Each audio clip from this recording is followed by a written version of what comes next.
Hi viewers, நான் உங்க doctor chef VK.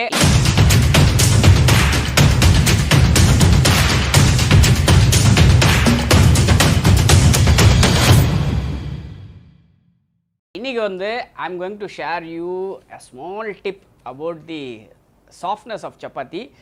முக்கியமாக இந்த சாஃப்ட்னஸ் பற்றி நான் ஆல்ரெடி ஏற்கனவே பேசியிருப்பேன் ப்ரீவியஸ் வீடியோவில். இது என்னையா வித்தியாசம் அப்படின்னு கேட்குறீங்களா? ஒன்றும் இல்லைங்க, இது ட்ராவலர்ஸுக்கு ஒரு பெரிய சப்போர்ட்டிவான ஒரு விஷயம். இப்போ ரயில் பயணம் பண்ணுறவங்க, முக்கியமாக பஸ்ஸில் லாங்காக ட்ராவல் பண்ணுறவங்களாம் பாரம்பரியமாக நான்லாம் குழந்தையில இருக்கும்போது ட்ராவல் பண்ணதெல்லாம் எங்கள் வீட்டில் சமைச்சு தான் கொடுப்பாங்க.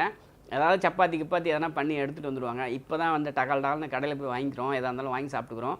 ட்ராவலர்ஸ் பெருசாக யாரும் கேரி பண்ணுறதில்ல. இன்றைக்கும் ட்ராவலிங்க்குன்னு கேரி பண்ணுற ஃபேமிலிஸ் நிறைய பேர் இருக்காங்க. அவங்களுக்கு வேண்டி தான் இந்த டிப். சப்பாத்தி வந்து லாங் ஹவர்ஸ்க்கு வந்து ரொம்ப சாஃப்டனாக இருக்கணும் அப்படின்னா ரெண்டு விஷயம் தாங்க இருக்குது. முக்கியமாக அந்த டோ பிசையும் போது நீங்கள் வந்து தண்ணியோட பால் ஆட் பண்ணணும்.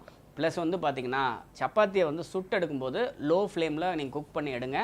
ஆயில் போடாத லோ ஃப்ளேமில் குக் பண்ணி எடுத்திங்கன்னா அதை வந்து ஒரு சில்லர் ஃபைலில் வந்து ஃபோல்ட் பண்ணி நீங்கள் பேக்கிங் பண்ணி எடுத்துக்கிட்டிங்கன்னா ட்ராவலிங்க்கு நீங்கள் எப்போ ஓப்பன் பண்ணுறீங்களோ அப்போ சாஃப்டாக தான் இருக்கும் சப்பாத்தி. இந்த டிப்பை நீங்கள் வந்து ட்ரை பண்ணி பாருங்கள். இன்னொரு டிப்போட திரும்ப நான் உங்களை சந்திக்கிறேன். And then bye from doctor chef VK.